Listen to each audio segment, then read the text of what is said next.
হ্যাঁ ভাই 10,000 টাকা পাঠান না ভাই, আমার নাম্বারে পাঠিয়ে দেন ভাই। হ্যাঁ ভাই ঠিক আছে দিয়ে দিন। হ্যাঁ আমার নাম্বারে পাঠিয়ে দিন।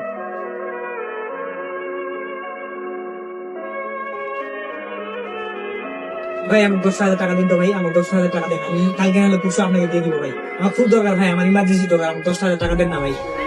আপনার বিশ্বাস না হলে আমার মোবাইলটা রাখেন। মোবাইলটা তো আমার মোবাইলটা রাখেন, বিশ্বাস হলে আমি না দিলে মোবাইলটা রাখেন। 10,000 টাকা আমার, হ্যাঁ ঠিক আছে ভাই, আমি আপনাকে দিয়ে দিব ভাই। আচ্ছা ঠিক আছে আচ্ছা ঠিক আছে।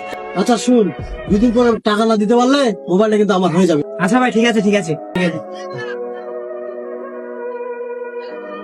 তুই কি আর মোবাইল ছেড়ে আনবি? জুয়া খেলে সব ধ্বংস করে দিবি। ভাই এটা আমি কি বললাম, আমি তো পুরো নিঃস্ব হয়ে গেলাম, এটাও তো হেরা গেলাম। আমি তো পুরো নিঃস্ব হয়ে গেলাম, ঘর বাড়ি মোবাইল সবকিছু বিক্রি করে দিলাম। এখন আবার কি হবে, বাসায় গেলে তো বাসায় ঢুকতে দিবে না। এটা আমি কি করলাম, মানুষজন অনেকজন অনেক কিছু টাকা পায়, আমি কেন পাই না?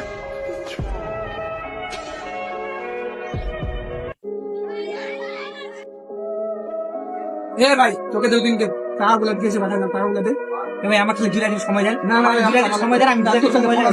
2 দিন আমার সময় দেন ভাই, আমি 2 দিন দিয়ে দেবো। ভাই ফোনটা দিয়ে দেন ভাই, 2 দিন সময় দেন আমার। ভাই আমার মোবাইলটা দেন না ভাই, আমি 2 দিন পরে সব টাকা পরিশোধ করে দিলাম, কথা দিলাম ভাই, আমি 2 দিন পরে পরিশোধ করে দিলাম। এই কিসের মোবাইল? বল বিক্রি করে দিব আমি। ভাই মোবাইলটা বিক্রি করে দিয়ে না, আমি 2 দিন পর দিয়ে দিব ভাই, মোবাইলটা দিয়ে যান। জুয়া মানুষকে এভাবে ধ্বংস করে দেয়। জুয়া থেকে সবাই সচেতন থাকবেন। এভাবে নিত্যদিন জুয়া মানুষকে ধ্বংস করে দিয়ে আসতেছে, আমাদের সকলের উচিত জুয়া থেকে বিরত থাকা।